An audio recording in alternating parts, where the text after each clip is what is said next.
May the peace of the Lord be with you.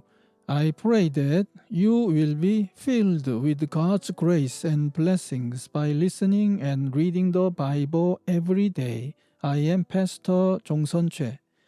We are listening and reading the Bible according to the reading plan proposed by the Revised Common Lectionary. This year's reading plan is by year C. Today is March the 24th, Thursday after third Sunday in Lent. Today's readings are from the Gospel of Luke chapter 15 verses 1 to 3 and verses 11 to 32, from the Old Testament Joshua chapter 4 verses 1 to 13, from the Second Corinthians chapter 4 verses 16 to chapter 5 verse 5. This is today's Gospel reading. Now the tax collectors and sinners were all gathering around to hear him. But the Pharisees and the teachers of the law muttered, "This man welcomes sinners and eats with them." Then Jesus told them this parable. There was a man who had 2 sons. The younger one said to his father, "Father, give me my share of the estate." So he divided his property between them.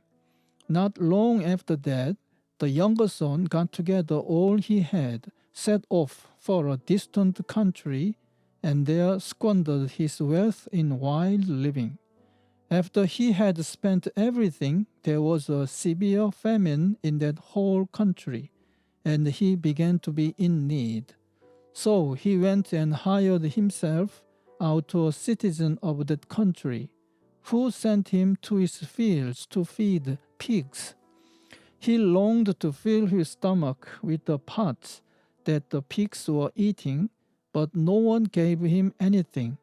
When he came to his senses, he said, "How many of my father's hired men have food to spare, and here I am starving to death?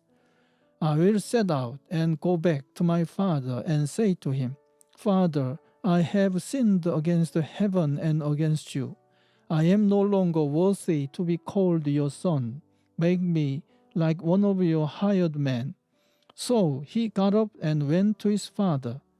But while he was still a long way off, his father saw him and was filled with compassion for him. He ran to his son, threw his arms around him, and kissed him. The son said to him, 'Father, I have sinned against heaven and against you. I am no longer worthy to be called your son.' But the father said to his servants, 'Quick, bring the best robe and put it on him. Put a ring on his finger and sandals on his feet. Bring the fattened calf and kill it. Let's have a feast and celebrate. For this son of mine was dead and is alive again. He was lost and is found.' So they began to celebrate. Meanwhile, the older son was in the field. When he came near the house, he heard music and dancing. So he called one of the servants and asked him what was going on. 'Your brother has come,' he replied, 'and your father has killed the fattened calf because he has him back safe and sound.' The older brother became angry and refused to go in. So his father went out and pleaded with him.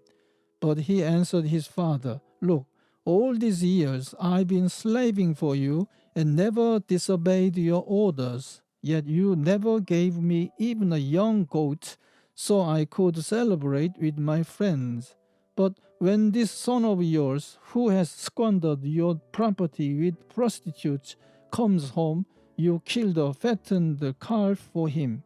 'My son,' the father said, 'you are always with me, and everything I have is yours.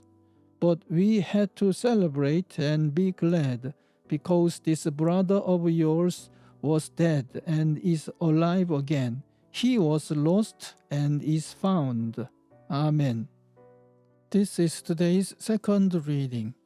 When the whole nation had finished crossing the Jordan, the Lord said to Joshua, "Choose 12 men from among the people, one from each tribe, and tell them to take up 12 stones from the middle of the Jordan, from the right where the priest stood, and to carry them over with you, and put them down at the place where you stay tonight."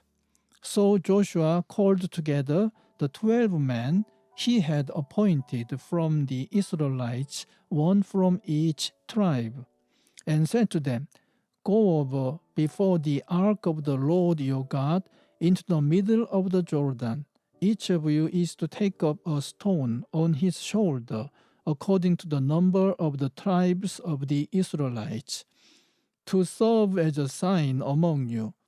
In the future, when your children ask you, 'What do these stones mean?' tell them that the flow of the Jordan was cut off before the ark of the covenant of the Lord. When it crossed the Jordan, the waters of the Jordan were cut off. These stones are to be a memorial to the people of Israel forever."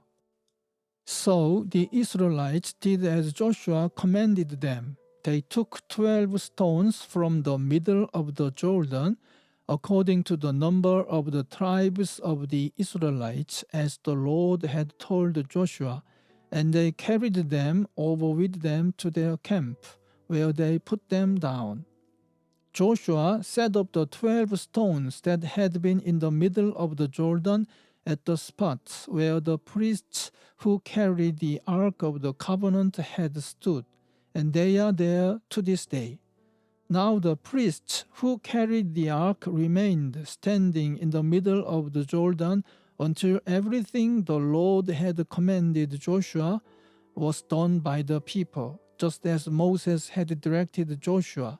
The people hurried over, and as soon as all of them had crossed, the ark of the Lord and the priests came to the other side while the people watched. The men of Reuben, Gad, and the half-tribe of Manasseh crossed over, armed in front of the Israelites, and Moses had directed them. About 40,000 armed for battle crossed over before the Lord to the plains of Jericho for war. Amen.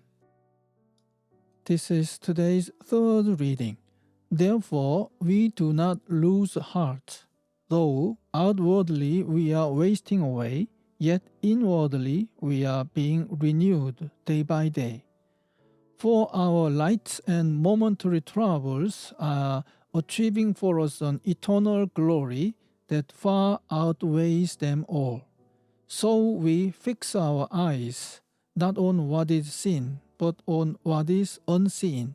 For what is seen is temporary, but what is unseen is eternal. Now we know that if the earthly tent we live in is destroyed, we have a building from God, an eternal house in heaven, not built by human hands.